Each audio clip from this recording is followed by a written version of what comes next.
पिछली वीडियो में मैंने एक परफेक्ट टेबल बनाया था। प्राइमरी की, फॉरेन की, सारे कंस्ट्रेंट सेट किए। लेकिन अभी भी वो टेबल कम्प्लीटली खाली है।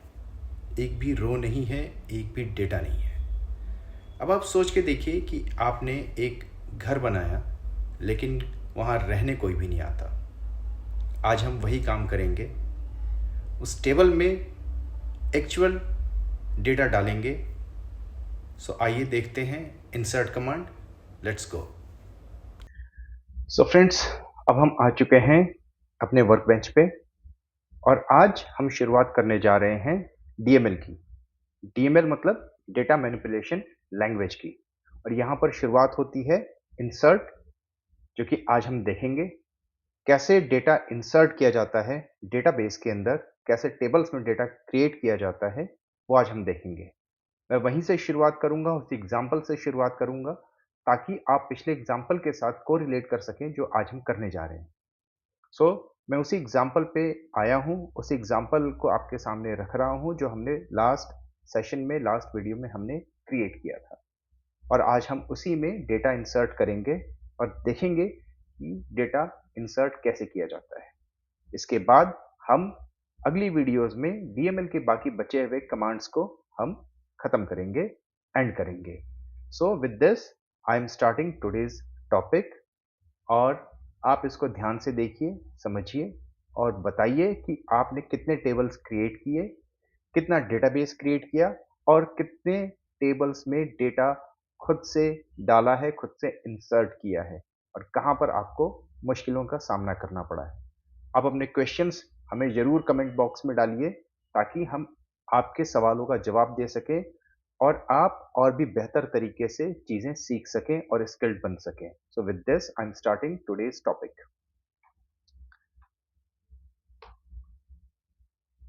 सो यहाँ पर आप देखते हैं, मैं आपको फिर से लेफ्ट हैंड साइड पे तीन टेबल है वो दिखा रहा हूँ। एक है डॉक्टर्स टेबल, जिसमें आपको दो डेटा डॉक्टर 1 और डॉक्टर 2 का डेटा इंसर्ट करना है। इसके बाद पेशेंट्स टेबल है, यहाँ पर भी आपको दो पेशेंट्स का डेटा इंसर्ट करना है। और अपॉइंटमेंट्स के टेबल में भी आपको दो अपॉइंटमेंट्स का डेटा इंसर्ट करना है। बहुत ध्यान से देखिएगा, क्योंकि ये आपके लिए बहुत हेल्पफुल होगा। अगर आप इन चीज़ों को समझ लेते हैं तो आपका एक सीक्वेंस, यानी डेटाबेस क्रिएट करना, टेबल क्रिएट करना और उसमें इंसर्ट करना, ये आपका एक बहुत बड़ा टॉपिक जो है वो कंप्लीट हो जाएगा। और इसके बाद सिर्फ और सिर्फ इसमें मास्टरी जो रहेगी वो आपके अपने प्रैक्टिस के ऊपर डिपेंड करेगा। सो चलिए देखते हैं। सबसे पहले इसमें हम लिखेंगे इंसर्ट इनटू। अब इंसर्ट इनटू के बाद हम डेटा कहाँ इंसर्ट करने जा रहे हैं। यहाँ पर हम डेटाबेस का नाम नहीं लेंगे, यहाँ पर हम टेबल का नाम लेंगे। सो डॉक्टर्स, डॉक्टर्स में हमें क्या क्या चीज़ें कही गई हैं। हमारे पास सबसे पहली जो चीज़ है दैट इज हमारे पास डॉक्टर्स आईडी। तो यहाँ डॉक्टर्स आईडी मैंने डाल दिया, कॉमा लगाया, फर्स्ट नेम, यानी हमें यहाँ पर वो सारे टेबल्स के नाम इंसर्ट करने हैं, सारे टेबल्स के नाम देने हैं जिसके अंदर हमें डेटा डालना है, या जो हमने क्रिएट करते समय जो हमने टेबल्स क्रिएट किए थे डेटाबेस में, वो सारे टेबल्स का यहाँ पर डेटा डाल देना है, सारे टेबल्स का नाम डाल देना है। वन बाय वन मैं यहाँ से कॉपी करके, आप चाहें तो इसको टाइप भी कर सकते हैं, आप चाहें तो मेरी तरह कॉपी पेस्ट भी कर सकते हैं। ईमेल के बाद स्पेशलाइजेशन के बाद फोन, फोन के बाद ईमेल, और ईमेल के बाद हमारे पास आएगा एक्सपीरियंस ईयर, कंसल्टेशन फी। अब देखिए लास्ट टाइम हमने, जब अगर मैं आपको टेबल ऊपर दिखाऊं डॉक्टर्स टेबल, तो यहाँ पर हमने कंसल्टेशन फीस 10 और 2 लिखा था। यानी कोई भी डेसिमल, कोई भी वैल्यू, कोई भी अमाउंट जो यहाँ पर हम डालेंगे उसकी वैल्यू मैक्सिमम 10 कैरेक्टर्स की हो सकती है। बट यहाँ पर चूंकि 4 कैरेक्टर्स आपको डेसिमल के लेफ्ट हैंड साइड पे दिख रहे हैं और 2 डिजिट या कैरेक्टर आपको डेसिमल के राइट हैंड साइड पे दिख रहे हैं। सो इम्पॉर्टेंट जो है ये 10 नहीं है, इम्पॉर्टेंट है ये 2 कि हम कितने डिजिट तक, कितने राउंड, कितने डेसिमल के बाद कितना डेसिमल वैल्यू देखना चाहते हैं। सो फॉर एग्जांपल अगर मान लीजिए कि यहाँ पर फीस, कंसल्टेशन फीस 1550 रुपीज होता तो वो 2 डेसिमल तक हमारा डेटा इसमें कैप्चर हो जाता या कैप्चर हो जाएगा। सो कंसल्टेशन फी के बाद हमारे पास boolean value that is available. अब इसके बाद हम नेक्स्ट चीज क्या लिखेंगे, वैल्यूज। ओके, वैल्यू नहीं लिखना है आपको, यहां पर वैल्यूज लिखना है। अब हम आएंगे और अब हम यहां पर डेटा इंसर्ट करना शुरू करेंगे। सबसे पहला क्या है, डॉक्टर आईडी इंट में था तो यहां पर हमने 1 लिखा। फर्स्ट नेम, जैसे मैंने आपको बताया है कि कोई भी जो आप स्ट्रिंग वैल्यू लिखेंगे वो हमेशा इन्वर्टेड कॉमा में लिखेंगे। इसके बाद कुमार, कुमार के बाद कार्डियोलॉजी, जो स्पेशलाइजेशन है इस डॉक्टर की, तो यहां पर मैं कार्डियोलॉजी, मैंने उसकी स्पेशलाइजेशन डाल दी है, फिर से कॉमा लगाया। फोन नंबर, फोन नंबर भी वेरकर था तो इसको भी हम कॉमा में ही डालेंगे। इसके बाद ईमेल, ईमेल भी हम यहां पर कॉपी कर लेते हैं और ये मैंने इन्वर्टेड कॉमा में ईमेल डाल दिया। एक्सपीरियंस, एक्सपीरियंस चूंकि हमारा डिजिट में था तो यहां पर हम इसको 10 लिखेंगे।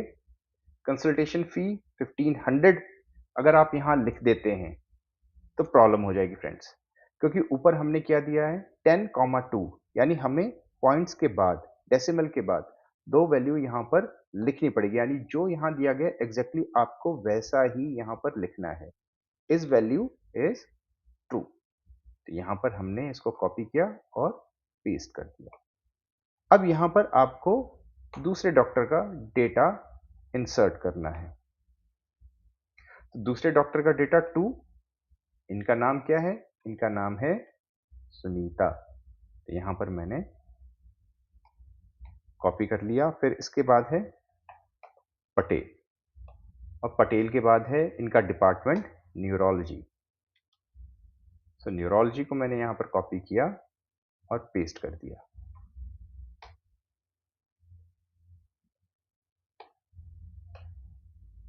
अब इसके बाद यहां पर आप देखिए फोन नंबर नल है। अगर आप यहां ऊपर जाते हैं तो यहां पर फोन पे हमने सिर्फ यूनिक दिया था, नॉट नल नहीं दिया था। यानी अगर किसी का फोन नंबर नहीं है, आपके पास डेटा में नहीं है, या किसी डॉक्टर ने अपना फोन नंबर नहीं दिया है, उस केस में क्या होगा, तो उस केस में यहाँ पर नल होगा। तो यहाँ पर हमने नल लिख दिया, यानी हमें पता नहीं है कि उसका फोन नंबर है या नहीं है, ये डेटा है ही नहीं। ओके, इसके बाद ईमेल, तो ईमेल आपने यहाँ पर कॉपी किया और यहाँ पेस्ट कर दिया। ईमेल के बाद है 7 इयर्स का एक्सपीरियंस है इनको, 2000 रुपीज इनकी कंसल्टेशन फीस है। और अब आप देखिए इज अवेलेबल में भी ट्रू डॉक्टर 1 के केस में दिया गया है, लेकिन डॉक्टर 2 के केस में यहां पर कोई वैल्यू नहीं दी गई है, सिर्फ और सिर्फ डिफॉल्ट लिखा गया है। सो अगर आप यहां जाकर देखते हैं इज अवेलेबल, तो यहां पर आप देखते हैं कि is available Boolean default true, यानी अगर कोई भी वैल्यू नहीं है तो ऑटोमेटिक ट्रू जो है वो स्टोर हो जाएगा यहाँ पे। तो मैंने यहाँ पर डिफॉल्ट लिख दिया, कॉमा बंद किया, सेमीकोलन दे दिया। अब क्या मेरी वैल्यू इंसर्ट हो चुकी है, चलिए देखते हैं।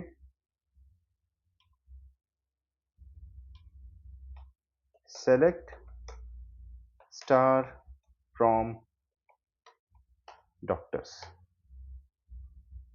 और मैं इसको रन करके देखता हूं।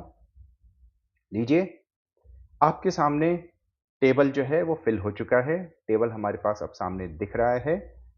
और यहां देखिए जो कि हमारे पास फ़ोन नंबर नहीं था, इस वजह से यहाँ पर वैल्यू जो आ रही है वो नल आ रही है।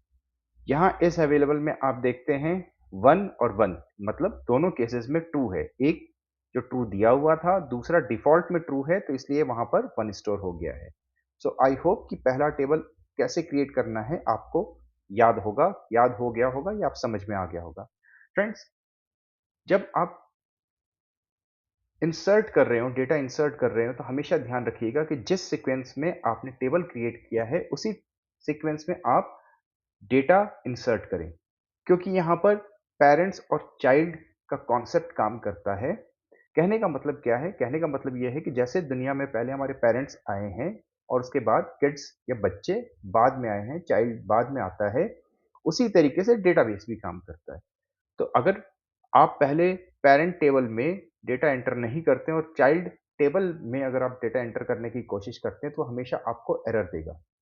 ठीक है? सो आप पहले पेरेंट टेबल में डेटा इंसर्ट करेंगे और जैसे-जैसे जिस सीक्वेंस में आपने बाकी टेबल्स क्रिएट किए हैं, उसी सीक्वेंस में आप डेटा भी क्रिएट करेंगे। दिस इज़ अ टिप जो कि हमेशा आपको ध्यान में रखना है। सो आगे बढ़ते हैं, दूसरे टेबल की तरफ चलते हैं। इंसर्ट इनटू दूसरा टेबल हमारे पास कौन-सा है? पेशेंट्स। क्या-क्या चीज़ें हैं यहाँ पे? तो हमारे पास पहली चीज़ है पेशेंट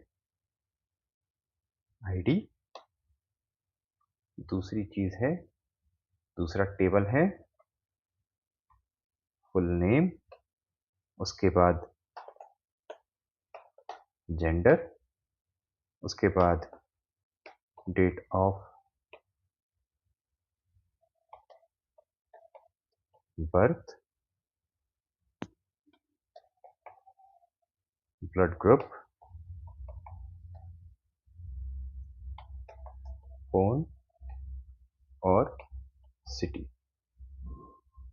ये हमारे पास सारे टेबल्स हैं। अब हम यहाँ पर लिख देंगे वैल्यूज। याद रखिएगा दोस्तों, यहाँ पर वैल्यू नहीं लिखिएगा, यहाँ पर वैल्यूज लिखना है। पेशेंट 1, तो यहाँ पर अमित शाह, जेंडर है male, date of birth is 1985 0320। इसको भी आप इन्वर्टेड कॉमा में ही रखेंगे। डेट हमेशा यहाँ इन्वर्टेड कॉमास में ही आता है। दूसरी चीज याद रखिएगा दोस्तों कि जब भी आप ईयर का डेटा इंसर्ट करते हैं, तो वो हमेशा Y Y Y Y M M और डी डी फॉर्मेट में आता है, यानी पहले साल, फिर महीना और फिर डे। तो ये हमेशा आप ध्यान रखिएगा कि आपको सीक्वल में डेटा इसी तरीके से इंसर्ट करना है, इसी फॉर्मेट में इंसर्ट करना है। अब हमारे पास बी पॉजिटिव जो है वो ब्लड ग्रुप आ गया और हमारे पास फ़ोन नंबर कुछ इस तरीके से है, तो ये फ़ोन नंबर मैंने यहाँ डाल दिया इन्वर्टेड कॉमास में।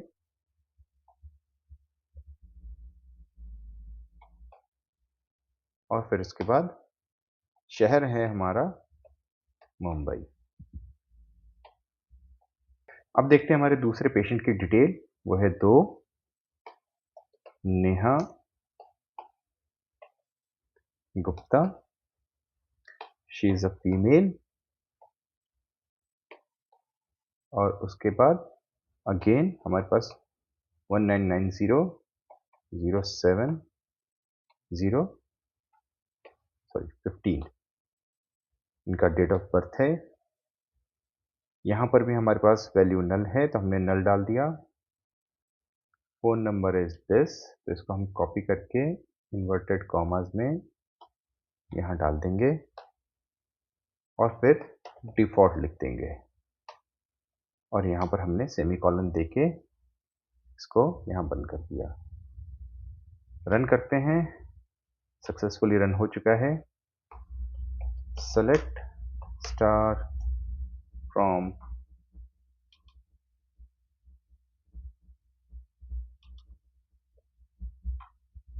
पेशेंट्स। ये देखिए, ये भी डेटा आपके पास क्रिएट हो चुका है। अब हम चलते हैं अपने तीसरे टेबल की तरफ, वो है appointments table. Insert into, table name क्या है? अपॉइंटमेंट्स।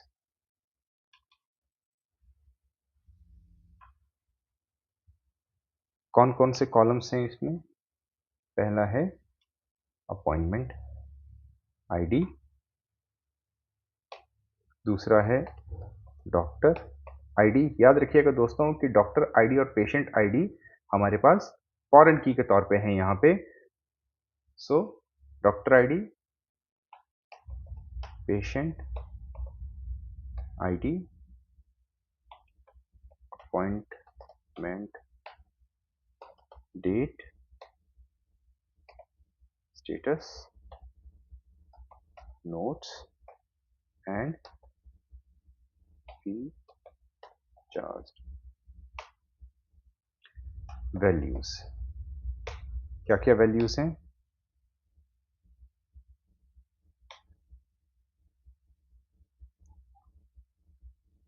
अपॉइंटमेंट आईडी है 1, और उसके बाद डॉक्टर आईडी भी 1 है, और पेशेंट आईडी भी 1 है। इसके बाद आपके पास आ जाता है अपॉइंटमेंट डेट। तो अपॉइंटमेंट डेट मैंने यहाँ से कॉपी कर लिया और यहाँ इसको पेस्ट करके कॉमा लगा दिया। Status is completed.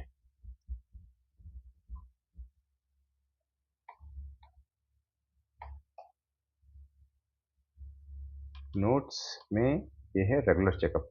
अगर आप देखें अपना क्वेश्चन तो नोट्स में हमने टेक्स्ट डाला था, अब यहाँ पर हमने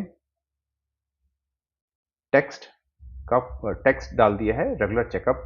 तो वहाँ पर टेक्स्ट में आप जो भी चाहें, कोई फीडबैक हो या कोई कंप्लेंट हो या इस तरीके के जो पैराग्राफ होते हैं, जो वेर केयर से बड़ी चीज़ें होती हैं, आपको लगता है कि एक पैराग्राफ की ज़रूरत है यहाँ पे, या किसी कंप्लेंट के लिए ज़रूरत होगी या किसी फीडबैक के लिए ज़रूरत होगी, तो वहाँ पर आप text as a data type आप वहाँ पर रख देते हैं। तो यहाँ पर भी हमने नोट्स में टेक्स्ट डेटा टाइप रखा था, वही हमने यहाँ पर डाला है, उसका डेटा डाला है। Fee charge is 1500।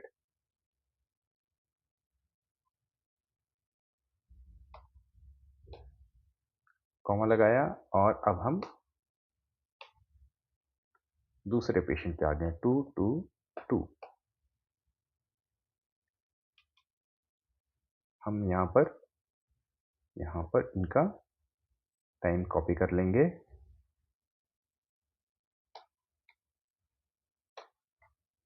इसके बाद डिफॉल्ट, फिर नल, और लास्ट में हमारा 2000.00।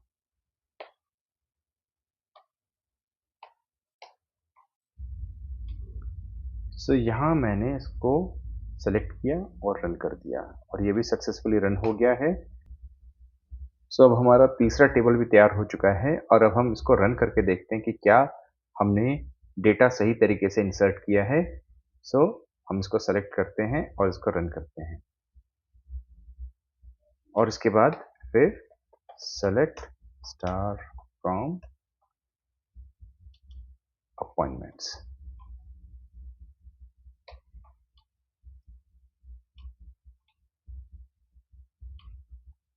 और आप देखें कि आपके सामने टेबल जो है वो क्रिएट हो चुका है, अब आपके सामने टेबल दिख रहा है।